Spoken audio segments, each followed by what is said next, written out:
ओम श्री हनुमते नमः। नमस्कार। श्री सेनापति वनकटी हनुमान दरबार की कृपा से अब हम लोग ध्यान योग के शिखर पर पहुंच गए हैं। शिखर पर स्थान कम होता है, बहुत थोड़े से लोग पहुंच पाते हैं। तो देखिए, साधकों की कई कोटियां हैं। कोई तपस्वी है, तप का बल है, कोई ज्ञानी है, कोई सकाम कर्मी है, सकाम भक्त है, तो कोई योगी है। तो आज जिस श्लोक का पाठ करेंगे, जो कि श्रीमद् भगवद गीता के 6वें अध्याय का 46वां श्लोक है, तो उसमें इन्हीं बातों की चर्चा है कि साधकों की इन श्रेणियों में श्रेष्ठ कौन है, शिखर पर सबसे पहले कौन पहुंचेगा, तपस्वी पहुंचेगा या ज्ञानी या सकाम कर्मी या योगी। श्लोक इस प्रकार है, तपस्वी भयो अधिको योगी, ज्ञानी भयो अपि मतो अधिकः, कर्मिभ्यश्च अधिको योगी, तस्माद्योगी भवार्जुन। भगवान श्री कृष्ण की वाणी है कि तपस्वियों से बढ़कर योगी है, ज्ञानियों से बढ़कर श्रेयस्कर योगियों को माना जाता है, सकाम कर्मियों से बढ़कर योगी है, यानी तीनों से ही श्रेष्ठ योगी है। इसलिए हे अर्जुन, योगी बन जाओ, तस्माद् योगी भवार्जुन। योगी सबसे श्रेष्ठ है। अब देखिए, सिद्धांत समझने के लिए दृष्टांत की आवश्यकता होती है। हमें ऐसे महापुरुष को खोजना पड़ेगा समझने के लिए कि जो तपस्वी भी हो, ज्ञानी भी हो, सकाम कर्मी भी हो और योगी भी हो। और अगर वह योग की बड़ाई करे, योग की बातें करे, तो फिर उसकी बातों को हम आधार बनाकर कुछ समझ सकते हैं। तो दृष्टांत के लिए हम लोग महाराजा जनक को देख सकते हैं। महाराजा जनक इस दृष्टि से सबसे बड़े उदाहरण हैं। क्यों? क्योंकि जनक जी विदेह हैं, ब्रह्मर्षि हैं, राजर्षि भी हैं, दोनों एक साथ। ज्ञानी ऐसे कि स्वयं महर्षि व्यास ने सुखदेव से कहा था कि बेटा सुख, तुम ज्ञानी तो हो, पर जब तक गुरु प्रमाणित न कर दे तो संदेह रहेगा, इसलिए तुम जनक के पास जाओ। और बाद में जैसा पता चलता है, जनक जी के शिष्य हुए। जनक जी सकाम कर्मी भी हैं एक अंश में। क्यों? क्योंकि धनुष यज्ञ सकाम कर्म ही था। तो जनक जी सब कुछ हैं। पर जब अष्टावक्र से संवाद होता है और जनक जी कहते हैं, मत स्वरूपे निरंजन, निज स्वरूप में अवस्थित जिस पर कोई दूजा रंग न चढ़े, मत स्वरूप निरंजना। तो यानी किसी अंजन से मुक्त, अपने स्वरूप में सिर्फ स्थित हो। और उन्होंने योगी का पहला लक्षण यही बताया। यानी कि जनक जी अपना मूल परिचय यह देते हैं कि वो ज्ञानी और तपस्वी और सकाम कर्मी के रूप में नहीं देते हैं, बल्कि मत स्वरूपे निरंजन के रूप में देते हैं। जनक जी कहते हैं कि क्व भूतानि क्व देहो वा कवेन्द्रियाणि क्व वा मनः क्व शून्यम क्व च नैरास्यम मत स्वरूपे निरंजन। क्या भूत, क्या देह, क्या इंद्रियां, क्या मन, क्या शून्य, क्या निराशा, मैं तो बस निज स्वरूप में हूं, निरंजन हूं। इस पद में देखिए एक बड़े काम का सूत्र मिलता है कि यह मैं शून्यता से भी आगे हूं। बाकी विशेषण से तो आप परिचित हैं। शून्यता से भी आगे की वस्तु है मत स्वरूपे निरंजना। एक योगी शून्य, देखिए वो देह को तो पार करेगा ही, भूत को भी पार करेगा, इंद्रियों को भी से परे जाना पड़ेगा, नैराश, इन समूह से आप परिचित हैं। लेकिन शून्य से भी आगे, शून्य के भी पार, शून्यता के आगे की वस्तु हो गई मत स्वरूपे निरंजना। तो यह तो एक योगी ही पार जाता है। ऐसा माना जाता है कि समाधि में योग की पूर्णता है। महर्षि पतंजलि समाधि पर आकर रुक जाते हैं। समाधि यानी कि विचार शून्यता। तो पर जनक जी ऐसे योगी हैं जो समाधि पर नहीं रुकते, बल्कि उससे आगे की स्थिति में है कि मत स्वरूपे निरंजना। तो योग को समझने के लिए आवश्यक है कि आपके पास थोड़ी सी जानकारी विचार शून्यता की हो, क्योंकि सामान्यतः हम ध्यान योग की अंतिम स्थिति इसे ही मानते हैं। विचार शून्यता देखिए साधारण अर्थ में यही है हुआ कि मन में विचार आने पर भी न सोचा जाना, यानी कि मन में विचार तो आएंगे, आ रहे हैं, पर आपका ध्यान नहीं है, आप सोच नहीं रहे हैं। ये साधारण अर्थ हुआ विचार शून्यता का। पर इस शून्य को, शून्यवाद को अगर समझना है तो आपको थोड़ी सी यात्रा करनी पड़ेगी। ईसा काल की दूसरी सदी में जन्मे बौद्ध दार्शनिक आचार्य नागार्जुन की शरण में जाना पड़ेगा। और देखिए 1900 साल पहले उन्होंने शून्यवाद दिया और आज भी अकाट्य है। क्यों? क्योंकि बौद्ध दर्शन इस शून्यवाद पर टिका है। और ये शून्यवाद क्या है कि यह संसार, ये नागार्जुन की वाणी है कि यह संसार स्वभाव शून्य है। सुनने में थोड़ा अटपटा लगेगा कि हम लोग तो मानते हैं कि सबका अपना भाव है, लेकिन शून्यवाद सिद्धांत में यह संसार स्वभाव शून्य है।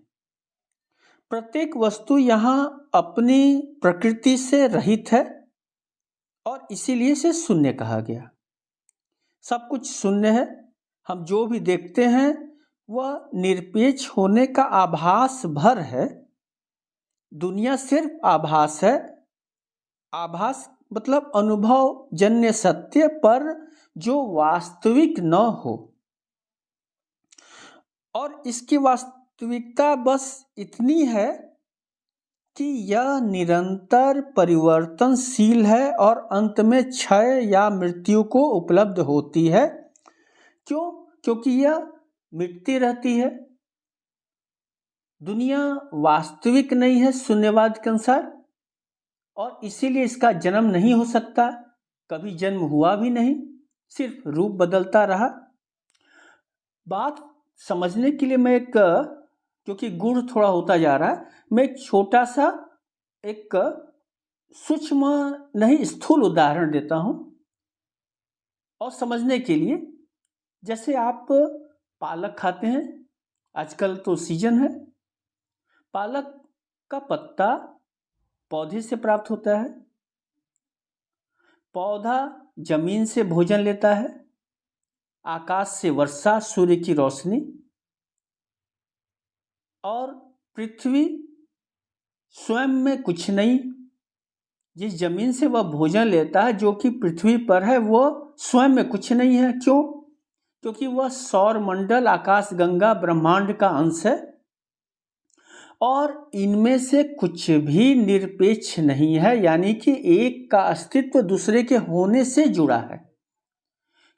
कोई भी निरपेक्ष नहीं है, सब सापेक्ष हैं। सब अपने होने के लिए दूसरों पर आश्रित हैं। तो स्वभाव कहाँ रहा? किसी का कोई स्वभाव नहीं है, इसीलिए सभी शून्य हैं, स्वभाव शून्य। पर हम देख नहीं पाते हैं शून्य। क्यों? क्योंकि भाषा से हमने सबको बांध दिया। शब्द से हमने बांध दिया। भाषा का रूप तथा प्रारूप वस्तुओं के रूप तथा प्रारूप की अपेक्षा ज़्यादा सत्य है। क्यों? क्योंकि वह अपरिवर्तनशील है। जैसे कि आकाशवाणी, एक समय था कि आकाश से आवाज़ आती थी, देवताओं की घोषणाएं होती थी, अब एफएम रेडियो है। तो भाषा के स्तर पर आकाशवाणी को नहीं बदली, लेकिन अर्थ बदलता गया। और सच तो सच है, संसार की कोई वस्तु भाषा तथा उसके आकाश से नहीं बनती। संसार की कोई वस्तु को आप बांध नहीं सकते, वो तो नित्य परिवर्तनशील है। तो भाषा से या उसके भाषा के प्रकार या आकार से आप उसको बांध नहीं सकते। और यह संसार, यह सत्य है कि भाषा से पूर्णतः स्वतंत्र है। आप कुछ भी कविताएं गढ़ लीजिए, कली फूल बनती है, तो यह एक भाषा है। पौधे के लिए जड़, तना, पत्ते, फूल, फल में कोई अंतर नहीं है। सब अपना अपना कार्य कर रहे हैं और सब एक के ऊपर निर्भर हैं। सबका होना दूसरे के होने पर निर्भर है। तो मूल प्रश्न आता है कि विचार क्या है। दार्शनिकों ने इसे, देखिए, अवचेतन मन में भंडारण किए हुए अनुभवों को माना। निजी ज्ञान का तरंग के रूप में आगमन ही विचार है, भाषा है। भाषा द्वारा उसका प्रकटीकरण होता है। अब सोचिए कि संसार स्वयं में निरपेक्ष है, स्वभाव शून्य है, पर विचार उसको स्वभाव मान रहा है। क्यों? क्योंकि उसको परिभाषित कर रहा है। आप पंखा बोलते हैं तो पंखा है, पंखा की जगह मेज आप नहीं मानते। तो विचार जो है वो एक परिभाषा दे रहा है, बना रहा है। और विचार इतने वेग से आ रहे हैं कि रुकने का नाम नहीं लेते। तरंगों की एक लंबी श्रृंखला, और यहाँ तक कि विचार नहीं करना भी एक विचार बन जाता है। और सभी विचार एक काल्पनिक निरपेक्ष स्वभाव का वर्णन कर रहे हैं, क्योंकि चीजें वैसी हैं नहीं जैसा ये भाषा के द्वारा हम समझ रहे हैं या बता रहे हैं। यानी कि हम विचारों से घिर गए हैं। और हमें शांति तब मिलती है जब सोते हैं, तो कुछ राहत। और यही चीज नशा, शराब वगैरह में हमें यह सुख मिलता है, विचार शून्यता का। अब सोचिए कि विचार शून्यता क्या है। नींद आपका विचार शून्यता है। तो अगर विचार शून्यता सहज में जीवन में आ जाए तो जीवन विश्राम से भर जाए। फिर जंगल में भी, कहीं भी रहें, जंगल में रहें, पहाड़ पर रहें, पर्वत पर रहें, सब जगह आप अपना विस्तार देखेंगे। सब में आप समाहित हैं, सब आप में समाहित है। क्यों? क्योंकि सब एक दूसरे से जुड़ा हुआ है, निरपेक्ष कुछ भी नहीं है। स्वामी रामतीर्थ की वाणी है, एक भजन है, अद्भुत भजन है विचार शून्यता पर। क्योंकि जब विचार शून्य हो जाता है तो सहज में ही आप सबके संग हो जाते हैं, सहज हो जाते हैं। यह विश्व एक व्यवस्था बन जाती है। क्यों? क्योंकि अव्यवस्थित संसार, देखिए, आपके विचारों की देन है। तो आइए पहले स्वामी राम तीर्थ, जो कि गोस्वामी तुलसीदास जी की कुल परंपरा में आए, उनका यह अद्भुत भजन सुनते हैं, उसका रसास्वादन करते हैं। जंगल में जोगी रहता है, कभी हंसता है कभी रोता है। जंगल में जोगी रहता है, गाता मौला मत वाला है। जब देखो भोला भाला है, मन उसका उसकी माला है। तन उसका एक शिवाला है। जंगल में जोगी रहता है। पंछी उसके पास आते और दरिया गीत सुनाते हैं, वृक्षों से रिश्ते नाते हैं, बादल उसको नहलाते हैं, जंगल में जोगी रहता है। तो यह अभेद की स्थिति हुई, विचार शून्यता की स्थिति हुई। कहीं कोई भेद नहीं, कुछ भी स्वभाव नहीं, सब स्वभाव शून्य है। क्यों? क्योंकि सब कुछ सापेक्षिक है। आप बस हैं, प्रवाह में हैं, वर्तमान में हैं, उपस्थित हैं, यहाँ हैं और यहीं हैं। कहीं कोई संघर्ष नहीं, न विचार के स्तर पर, न भाव के स्तर पर, न दृष्टि के स्तर पर। बस क्रिया हो रही है और स्वयं से संचालित। और इस स्थिति का एक लाभ यह होता है कि कोई भय नहीं रहता, क्योंकि भय भी एक विचार ही है। तो आप सोच रहे होंगे कि ये सब बातें मैं वानप्रस्थ आश्रम की क्यों कर रहा हूँ, शहरों की भीड़ में क्या विचार शून्यता संभव है? तो बिल्कुल संभव है। यह मिथ्या भाव है, यह हम लोग की मूढ़ता है कि हम सोचते हैं कि संसार के दौड़ में पिछड़ जाएंगे अगर आध्यात्मिक हो गए थोड़ा सा। लेकिन अध्यात्म के लिए, हालांकि संसार गौण वस्तु है, लेकिन फिर भी सकाम फल देने वाला है। आप रसगुल्ला खाते वक्त सिर्फ रसगुल्ला खाएंगे, रसगुल्ला देखेंगे, भावनाओं में रसगुल्ला होगा, स्वाद में रसगुल्ला होगा, और रसगुल्ला के अतिरिक्त कुछ भी नहीं होगा। विचार शून्यता इसे कहते हैं। और आपको जानकर यह आश्चर्य होगा कि लेखक, पेंटर, जो भी रचनाकार हैं, खिलाड़ी हैं, धावक हैं, वैज्ञानिक हैं, वो सफल इसलिए होते हैं क्योंकि वे शून्य में काम करते हैं। जो कर रहे होते हैं बस कर रहे होते हैं। शुद्ध रचनात्मकता उन्हें शून्य से उनको जोड़ती है। और एक तरह से कहिए कि चेतनता की पूरी गुणवत्ता ही विचार शून्यता है। विचार शून्यता से आती है। चेतनता मतलब होश पूर्वक जीना, यानी कि एक शब्द में कहिए कि होश पूर्वक जीना ही विचार शून्यता है। क्यों? क्योंकि तब फिर विचार आपको परेशान नहीं करेगा। होश यानी कि अखंड हो जाना, एकाकार हो जाना। तो जनक जैसा योगी जब बोलता है कि क्या भूत, क्या देह, क्या इंद्रिय, क्या निराशा, क्या शून्यता, मैं तो मत स्वरूपे निरंजनन, तो अर्थ हुआ कि शून्यता से आगे मैं खड़ा हो गया, अपने निज स्वरूप में खड़ा हो गया, निर्लेप रहा, आनंद की दशा में रहा। तो और भाषा विचार से मुक्त। याद रखें, क्रिया के लिए आवश्यक नहीं है विचार, बल्कि संकल्प की आवश्यकता होती है। तो अच्छे बुरे का विचार में कोई बहुत अंतर नहीं है। और मैं यह बहुत दावे के साथ तो नहीं कर सकता, पर यह मेरा अपना अनुभव है कि विचार शून्यता की स्थिति बढ़ती है अगर आप नाम जप करते हैं, कीर्तन करते हैं, स्मरण करते हैं, पाद सेवनम, यानी कि नवधा भक्ति के ये जो 9 आयाम हैं, अगर इनको आप करें तो एक विचार शून्यता की स्थिति आती है, जिससे कि आनंद मिलता है। और योगी, अब देखिए योगी क्यों श्रेष्ठ है? तपस्वियों से श्रेष्ठ है क्योंकि वह विचार शून्य है। क्योंकि तब भी एक विचार है, उसे कहीं तपस्वी को पहुंचना रहता है। तपस्वी मुक्त नहीं हुआ, बल्कि कुछ नियमों से उसने अपने को बांध लिया है। वह सजग है, स्वभाव शून्य नहीं है।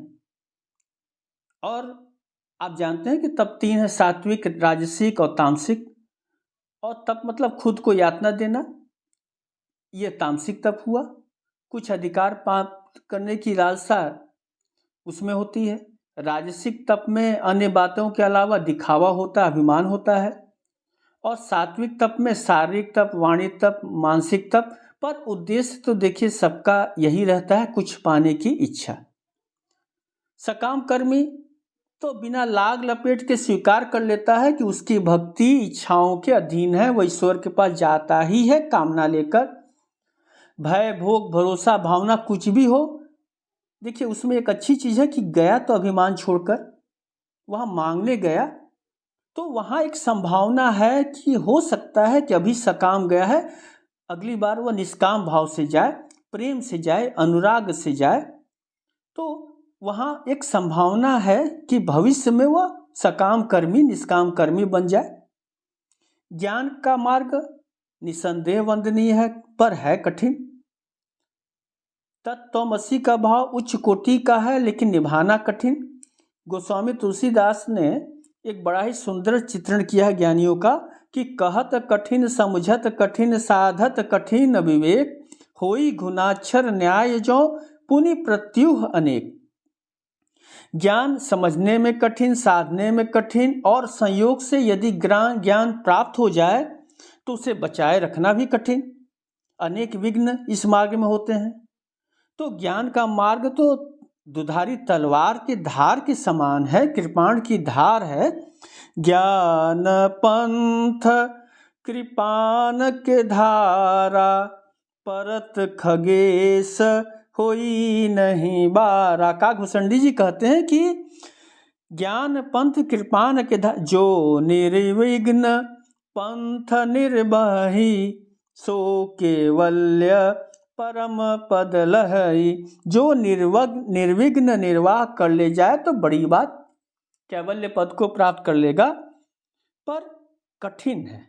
ज्ञानी श्रेष्ठ है, पर ज्ञान मार्ग देखिए कठिन है, तो साधक बार बार उसमें गिर जाता है।